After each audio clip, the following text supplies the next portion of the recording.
इस स्कूल में सिर्फ पढ़ाई नहीं होती, यहाँ बच्चे जादू सीखते हैं। हर क्लास में एक नया खतरा छुपा होता है। लेकिन एक दिन एक ऐसा स्पेल गलत हो जाता है जिससे खुल जाता है एक खतरनाक दरवाज़ा, जहाँ से वापस आना नामुमकिन है। और अब पूरी दुनिया खतरे में है। क्या कोई इसे रोक पाएगा या फिर ये मैजिक स्कूल सब कुछ खत्म कर देगा? कई साल पहले दो जुड़वां भाई रफाल और रियोन ने मिलकर एक ऐसा स्कूल बनाया जो अच्छाई और बुराई के बीच संतुलन बनाए रखे। सालों तक दोनों भाई अपनी शक्तियों का इस्तेमाल शांति और भलाई के लिए करते रहे। लेकिन एक दिन रफाल के अंदर लालच पैदा हुआ। उसने अपने भाई रियोन को लड़ाई के लिए उकसाया और कहा, जीतने वाला पूरे स्कूल पर राज करेगा। रियोन ने लड़ने से मना कर दिया, मगर रफाल नहीं माना। उसने जबरदस्ती हमला कर दिया। रियोन बिना वार किए सिर्फ अपना बचाव कर रहा था, लेकिन यही उसकी सबसे बड़ी गलती थी। रफाल ने उसे जकड़ लिया और दीवार पर उल्टा चिपका दिया। तभी रियोन को पता चला रफाल ने ब्लड मैजिक सीख लिया है। ब्लड मैजिक पर स्कूल में पूरी तरह पाबंदी थी, क्योंकि इसे सीखने वाला अंत में इसके जाल में खुद ही फंस जाता है। लेकिन रफाल ने सब जानते हुए भी इसे अपनाया, सिर्फ अपने भाई को खत्म करने और पूरे स्कूल पर राज करने के लिए। जब रियोन को लगा कि अब उसकी जान खतरे में है, तो उसने मजबूर होकर पलटवार किया। उसने रफाल को पहाड़ी से नीचे गिरा दिया ताकि बुराई दुनिया में फैल न सके। सालों बाद एक छोटे से गांव में एक लड़की रहती थी, सोफी। सोफी हमेशा से एक प्रिंसेस जैसी जिंदगी जीना चाहती थी, लेकिन बदकिस्मती से वह बहुत गरीब घर में पैदा हुई थी। वह अपने भाई बहनों के साथ एक छोटे से घर में रहती थी। उसी गांव में अगाथा नाम की एक और लड़की थी। उसकी मां खुद को जादूगरनी कहती थी, मगर उसका जादू कभी सही से चलता नहीं था। मां को विश्वास था कि अगाथा के अंदर जादूगरनी बनने का हुनर है। सोफी और अगाथा दोनों को ही वो गांव पसंद नहीं था। इसी वजह से दोनों में गहरी दोस्ती हो गई। सोफी की मां के मरने के बाद तो अगाथा उसका और भी ज्यादा ख्याल रखने लगी। एक दिन गांव का एक पागल आदमी अगाथा को पकड़ लेता है। वह उसे टॉर्चर करते हुए कहता है, तू डायन है, यहां से निकल जा, नहीं तो जान से मार दूंगा। तभी पीछे से सोफी आती है और तवे से उस आदमी के सिर पर वार कर देती है। आदमी बेहोश होकर गिर जाता है और उस दिन से उनकी दोस्ती और भी गहरी हो जाती है। कुछ समय बाद दोनों लाइब्रेरी में जाती हैं, जहां उन्हें एक खास मैजिक स्कूल के बारे में पता चलता है। लाइब्रेरियन उन्हें बताती है कि 20 साल पहले लियोनोरा नाम की एक लड़की अचानक गायब हो गई थी। लोगों का कहना है कि उसे इसी स्कूल में ले जाया गया था। सच्चाई आज तक किसी को पता नहीं चल पाई। सोफी घर लौटकर खुद को काबिल उम्मीदवार बताते हुए उस स्कूल के नाम एक चिट्ठी लिखती है और उसे इच्छाओं वाले पेड़ पर बांध देती है। लेकिन कुछ दिन बाद जब वह वापस वहां जाती है तो चिट्ठी वहीं पड़ी होती है। दुखी होकर सोफी चिट्ठी फाड़ देती है और तय करती है कि अब वह खुद ही गांव छोड़ देगी। अगाथा को उसकी यह बात समझ में आ जाती है। वह सोफी को ढूंढते ढूंढते उसके पास पहुंच जाती है। तभी दोनों आसमान में लाल धुआं और अंधेरे में डरावनी आकृतियां देखती हैं।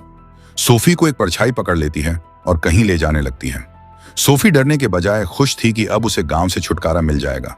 लेकिन अगाथा उसे बचाने के लिए पीछे दौड़ती है और उसे छुड़ा लेती है। तभी आसमान से एक विशाल पक्षी आता है और दोनों को उठा ले जाता है। पक्षी सोफी को छोड़ता है स्कूल ऑफ ईविल में और अगाथा को छोड़ता है स्कूल ऑफ गुड में। अगाथा जागती है और अपने सामने देखती है एक चमकदार महल, झरना और हर जगह खुशबू। वहां सब लड़कियां राजकुमारी जैसे कपड़े पहने थीं। दूसरी ओर सोफी एक डरावने महल में थी, जहां खौफनाक पेड़ और बुराई से भरे लोग थे। परियां अगाथा को उठाकर क्लास में ले जाती हैं। पहले उसे मेकअप रूम में भेजा जाता है, वहां उसका मेकअप होता है, फिर क्लास में लाया जाता है। वहां वह अपनी दोस्त सोफी को देखती है, लेकिन उसे पास जाने से रोक दिया जाता है। थोड़ी देर बाद स्कूल ऑफ गुड के प्रिंस आते हैं। उनमें से टेड्रोस, राजा आर्थर का बेटा। उसकी एंट्री सुपर हीरो जैसी होती है। वह बाकी सभी राजकुमारों को एक एक करके हरा देता है, वो भी बिना हथियार के। सोफी पहली नजर में ही उसे दिल दे बैठती है। फिर स्कूल के प्रिंसिपल आते हैं। सोफी कहती है, मैं बुरी नहीं हूं, मुझे गुड स्कूल में भेजो। अगाथा कहती है, मुझे यहां नहीं रहना, मुझे घर जाना है। लेकिन प्रिंसिपल जवाब देते हैं, हम कभी गलती नहीं करते, तुम वहीं हो जहां तुम्हें होना चाहिए। रात को अगाथा अपनी दोस्त से मिलने के लिए स्कूल ऑफ ईविल में चुपके से जाती है। वहां खून से लथपथ जमीन के बीच से रफाल निकलता है। वह अगाथा को चेतावनी देता है, सोफी से दूर रहो, उसकी किस्मत बहुत बड़ी है। अगाथा डर जाती है और समझ जाती है कि उसकी दोस्त मुश्किल में है। काफी देर ढूंढने के बाद अगाथा सोफी को ढूंढ लेती है और उसे समझाती है कि यह जगह ठीक नहीं है। दोनों प्रिंसिपल के पास जाते हैं और सोफी कहती है, मुझे स्कूल बदलना है। तभी रेयॉन कहता है, अगर तुमने सच्चा प्यार पा लिया तो तुम्हारा स्कूल बदल सकता है। सोफी ने ठान लिया, वह टेड्रोस को अपने प्यार में फंसाएगी। वह अगाथा से मदद मांगती है। अगले दिन जंगल की क्लास शुरू होती है। शिक्षक बताते हैं कि इस जंगल के हर कोने में खतरा छिपा है। क्लास शुरू होते ही जंगली फूलों ने एक स्टूडेंट को काट लिया। वह डर कर भागा, जबकि वह पहले ही 2 बार फेल हो चुका था। 3 बार फेल होने पर सजा मिलती थी। अगाथा उसके पीछे भागी, लेकिन तभी उसके चारों ओर धुएं का बवंडर बना और उसे बिजली के झटके पड़ने लगे और वह हमेशा के लिए गायब हो गया। उधर सोफी की क्लास में उसकी लड़ाई होती है हेस्टर नाम की डायन से। हेस्टर के ड्रैगन टैटू से असली ड्रैगन निकलता है और हमला करता है। सोफी छिपने की कोशिश करती है, लेकिन उसकी टीचर कहती है, अपनी ताकत को पहचानो। सोफी खिड़की के पास जाती है। अचानक कांच टूटते हैं और हजारों मधुमक्खियां अंदर आती हैं। वे ड्रैगन पर हमला करती हैं और उसे घायल कर देती हैं। ड्रैगन के साथ साथ हेस्टर भी घायल हो जाती है। क्लास टीचर हैरान रह जाती है। मक्खियों में उन्हें रफाल का चेहरा दिखता है। रफाल सोफी को शाबाशी देता है और गायब हो जाता है। टीचर सोफी को अलग बुलाकर कहती है, रफाल के जाने के बाद बुराई कभी जीत नहीं सकी, लेकिन तुम्हारी ताकत ने उसका ध्यान खींचा है। तुम गलत स्कूल में नहीं हो। वह चेतावनी देती है, जो आज हुआ है किसी को मत बताना, और अगर रफाल दोबारा दिखे तो सबसे पहले मुझे बताना। अगली सुबह अगाथा अपने टीचर से पूछती है, उस लड़के का क्या हुआ? टीचर जवाब देता है, ग्रेगर को एक मैजिक एनिमल में बदल दिया गया है। उदाहरण देने के लिए टीचर ने अगाथा को एक झील की तरफ इशारा करते हुए बताया कि इस झील में ऐसी मछलियां रहती हैं जो हर इच्छा पूरी करती हैं। छात्राएं बारी बारी से आगे बढ़ती हैं, झील का पानी छूती हैं और अपनी अपनी इच्छाएं मांगती हैं। मछलियां उनकी सारी इच्छाएं पूरी कर देती हैं। अब बारी आती है अगाथा की। वह झील का पानी छूती है और तभी सभी मछलियां उसके हाथ से चिपककर एक सुंदर सी राजकुमारी में बदल जाती हैं।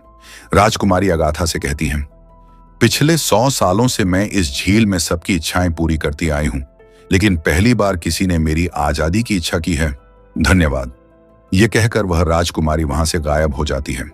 अचानक वहां एक बहुत बड़ा पक्षी उड़ते हुए आता है। सभी छात्राएं और टीचर डरकर भाग जाती हैं, लेकिन अगाथा वहीं खड़ी रहती है और पहचान लेती है कि यह पक्षी कोई और नहीं, ग्रेगर है, वही लड़का जिसे जंगल क्लास के दौरान सजा मिली थी। तभी टेड्रोस आता है और तलवार से उस पक्षी पर हमला कर उसे मार देता है। यह देखकर अगाथा ने गुस्से में आकर टेड्रोस को जोरदार पंच मार देती है और टेड्रोस पर आरोप लगाती है कि तुमने मेरे दोस्त को बेवजह ही मार दिया है। टीचर सभी को क्लास में वापस भेज देती है और अगाथा से कहती है, सालों बाद स्कूल में कोई ऐसा आया है जो सिर्फ दूसरों की भलाई के बारे में सोचता है। यकीन मानो अगाथा, तुम बिल्कुल सही जगह पर हो, क्योंकि अगाथा ने अपनी इच्छा खुद के लिए नहीं बल्कि उस राजकुमारी आजाद करने के लिए की थी। क्लास खत्म होने के बाद अगाथा सोफी से मिलने जाती है। सोफी बताती है कि उसे मिलने रफाल आया था।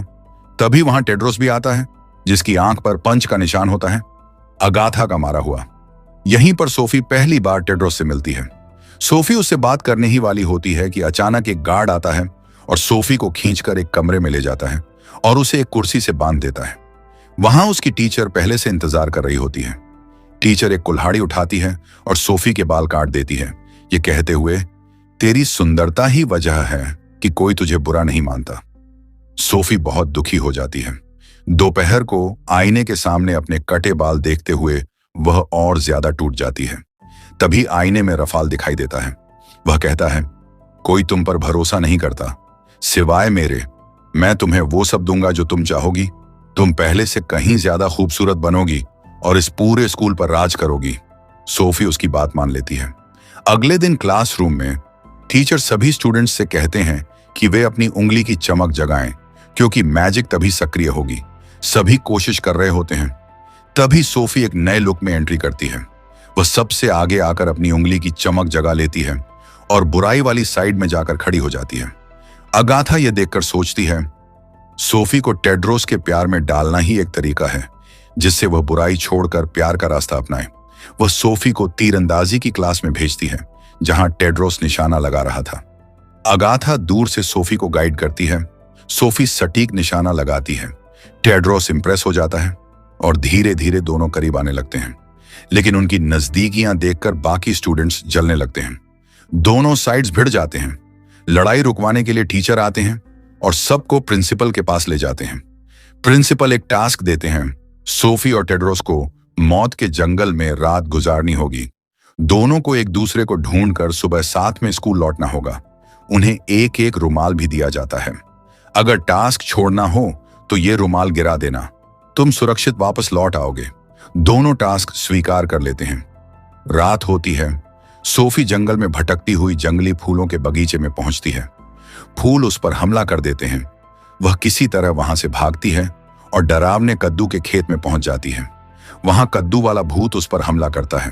तभी एक पक्षी उड़ते हुए आता है और सोफी बचा लेता है। यह पक्षी कोई और नहीं बल्कि अगाथा होती है। दोनों भागते हुए टेड्रोस की आवाज सुनते हैं और उसकी तरफ दौड़ पड़ते हैं। टेड्रोस अगाथा को देखकर चौंक जाता है। तीनों बातें ही कर रहे होते हैं कि कद्दू वाला भूत फिर से आ जाता है। टेड्रोस उससे लड़ने लगता है। सोफी और अगाथा पास में छिप जाती हैं। लड़ाई के दौरान टेड्रोस की तलवार सोफी के पास गिर जाती है। भूत उसे पकड़ लेता है और मारने ही वाला होता है। टेड्रोस आवाज लगाता है, सोफी मुझे तलवार दो, लेकिन सोफी डर के मारे चुप रहती है। तभी अगाथा आगे आते हुए तलवार उठाकर टेड्रोस की तरफ फेंक देती है। टेड्रोस कैच करता है और तलवार से एक ही बार उस भूत को खत्म कर देता है। इसके बाद वह सोफी पर बहुत गुस्सा होता है और उसे कहता है कि तुमने मुझे धोखा दिया है, तुमने मुझे बचाने की कोशिश तक नहीं की। और गुस्सा होते हुए उसने वह लाल रुमाल नीचे गिरा दिया और वापस स्कूल में पहुंच गए। इसके बाद सोफी इन सभी चीजों का आरोप अगाथा पर लगा देती हैं और उसे कहती हैं कि तुम्हारी वजह से टेड्रोस मुझे छोड़कर चला गया है। तुम्हें हमारे बीच में आने की क्या जरूरत थी? सोफी ने अपनी दोस्त अगाथा पर कई तरह से आरोप लगाए। अगाथा कहती हैं कि मैं तो तुम्हारी मदद करने के लिए यहां आई थी, लेकिन सोफी ने उसकी एक नहीं सुनी और गुस्सा होते हुए वहां से चली गई। उसके बाद अगाथा को जंगल में रफाल दिखाई देता है, जो अगाथा की तरफ देखकर हंस रहा होता है, क्योंकि उसका प्लान काम कर रहा था। फिर अगाथा अपने स्कूल में पहुंचती है और अपने टीचर से जाकर रहती है कि मैंने जंगल में रफाल को देखा है। उसे पहले भी मैंने बुराई वाले स्कूल में भी देखा था। ये सुनकर टीचर चौंक जाती हैं और अगाथा से कहती हैं कि मैं इस बारे में बुराई के टीचर से बात करूंगी। इधर हम देखते हैं कि सोफी को सजा के तौर पर एक कमरे में बंद कर दिया जाता है, क्योंकि उसने टास्क में अगाथा की मदद ली थी। वह अपने के पर बहुत पछता रही थी। तभी वहां रफाल आता है और उसे ब्लड मैजिक सिखा देता है। कुछ देर बाद जब सभी टीचर आपस में बहस कर रहे थे, तभी प्रिंसिपल रायन वहां आते हैं और उन्हें कहते हैं कि सोफी स्कूल से गायब है। प्रिंसिपल सभी टीचर्स को बोलते हैं कि सोफी को ढूंढो और मेरे पास लेकर आओ, और वह अगाथा को बोलते हैं कि तुम एवर्स बोल जाओ, अगर सोफी वहां आए तो उसे मेरे पास लेकर आना। लेडी लेसू को सोफी मिल जाती है। वह उसे देखते ही समझ जाती है कि सोफी बिल्कुल बदल चुकी है। वह सोफी से पूछती है कि रफाल ने क्या किया तुम्हारे साथ। तभी सोफी रहती है कि रफाल ने मुझे तुम्हारे बारे में सब बता दिया है। रफाल ने सोफी को बताया था कि लेडी लेसू वही लड़की ही जो 20 साल पहले सोफी के गांव से गायब हो गई थी। तब उसका असली नाम लायोनोरा था। वह अकेली रहकर सिर्फ किताबें पढ़ती थी और सोफी की तरह बहुत बड़े सपने देखती थी। रफाल ने लायोनोरा के अंदर वो बुराई देखी जो वो खुद नहीं जानती थी। तभी प्रोफेसर डीवे वहां आ गई और अब सब समझ चुके थे कि रफाल ने सोफी को ब्लड मैजिक सिखा दिया है। अगाथा डांसिंग हॉल में जाती हैं और वहां उसे टेड्रोस मिलता है, जो जंगल में हुए हादसे के लिए अगाथा को थैंक्स कहता है और उसे प्रपोज करता है। तभी अगाथा कहती हैं कि अभी यह सब कहने का समय नहीं है, स्कूल पर बहुत बड़ा खतरा मंडरा रहा है। दोनों बात कर ही रहे होते हैं। तभी वहां सोफी आती है।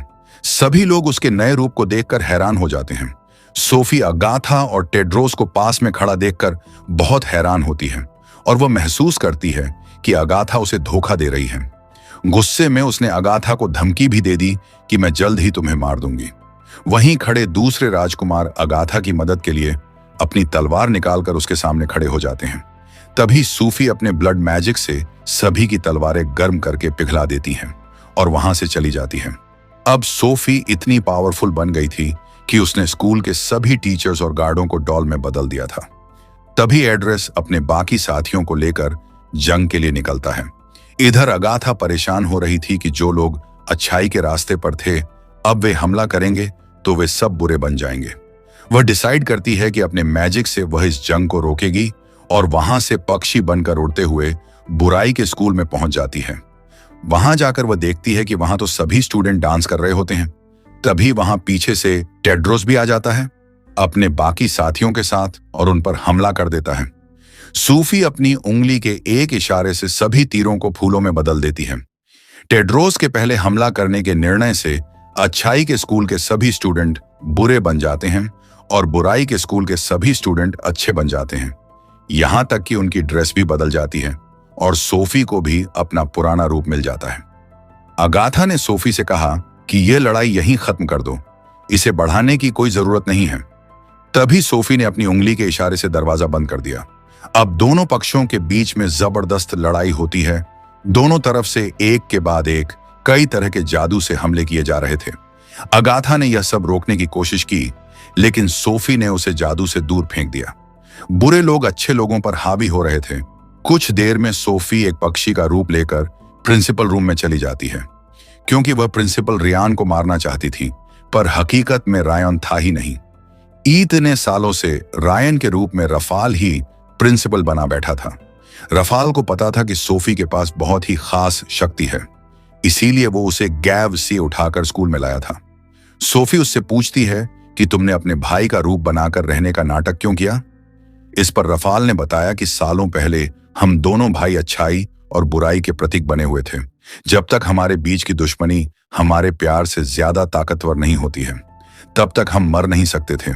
जब मेरे भाई ने मुझे पहाड़ से नीचे गिरा दिया, तब मेरे भाई ने समझा कि मैं मर गया हूं। तभी मैंने पीछे से आकर उसकी पीठ में छुरा घुसा दिया, जिससे वह वहीं मर गया और उसके साथ साथ हमारा सदियों तक जीवित रहने का वरदान भी टूट गया। फिर रफाल ने सोफी को समझाया कि अगर हम दोनों मिल जाएंगे तो पूरी दुनिया पर राज कर सकेंगे। सोफी भी रफाल के बातों में आ गई और उसके साथ किस कर लिया। इसके बाद बुराई इतनी ज्यादा ताकतवर हो गई थी कि बुराई का स्कूल जिसमें सभी स्टूडेंट रुके हुए थे, वह पूरी बिल्डिंग नीचे गिरने लगी। सारे स्टूडेंट उसके नीचे दबकर मरने लगे।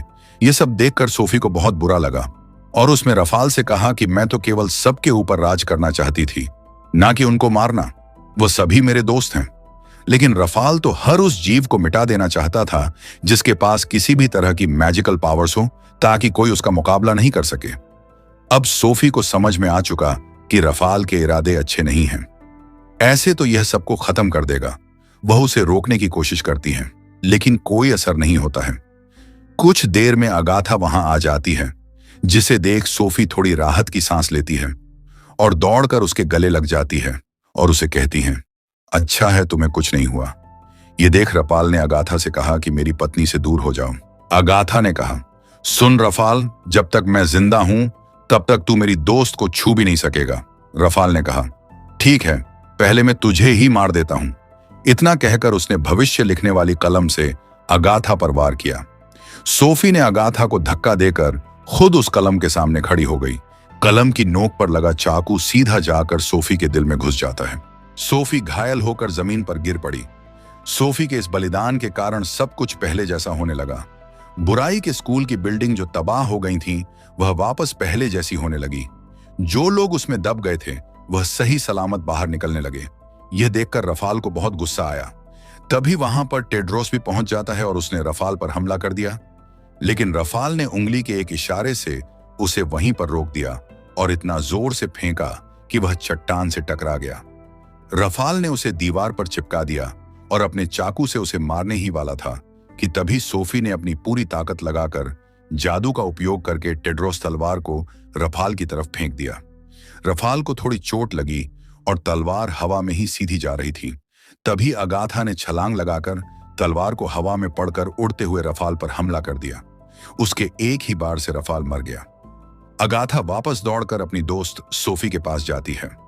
सोफी उसे कहती है कि मुझसे बहुत बड़ी गलती हो गई थी, मुझे माफ कर देना, तुम मेरी सबसे प्यारी दोस्त हो।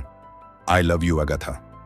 इतना कहने के बाद सोफी अपनी आखिरी सांस लेती है। अगाथा अपनी दोस्त सोफी को इस तरह देखकर दुखी होती है और रोने लग जाती है। तभी उसकी आंखों से जो आंसू निकलते हैं वह सोफी के घाव पर गिर जाते हैं। अगाथा के पास आंसुओं से घाव भरने की ताकत थी, जिससे सोफी का घाव ठीक होने लगा और वह वापस जिंदा हो गई। इसके बाद हम देखते हैं कि अच्छाई के स्कूल और बुराई के स्कूल, दोनों स्कूलों के स्टूडेंट आपस में एक होकर हंसी खुशी मिल रहे थे। अब उनमें कोई मतभेद नहीं रहे। इसके बाद सोफी और अगाथा दोनों अपने घर जाने के लिए एक जादुई दरवाजा ओपन करते हैं। तब सोफी अगाथा से कहती है कि तुम यहीं रहो। टेड्रोस के साथ अगाथा टेड्रोस के पास जाती है और उसे कहती है कि मैं अपनी दोस्त के बिना नहीं रह सकती, इसलिए सॉरी, हम फिर मिलेंगे। इतना कहकर सोफी और अगाथा वहां से निकालकर अपने गांव पहुंच जाते हैं। गांव के लोगों का बर्ताव उनके साथ अभी भी पहले जैसा ही था, लेकिन अब दोनों लड़कियों के पास उनकी मैजिकल पावर भी है और यह मूवी नहीं एंड हो जाती है। वीडियो पसंद आया हो तो लाइक करें, चैनल को सब्सक्राइब करें। मिलते हैं अगले वीडियो में।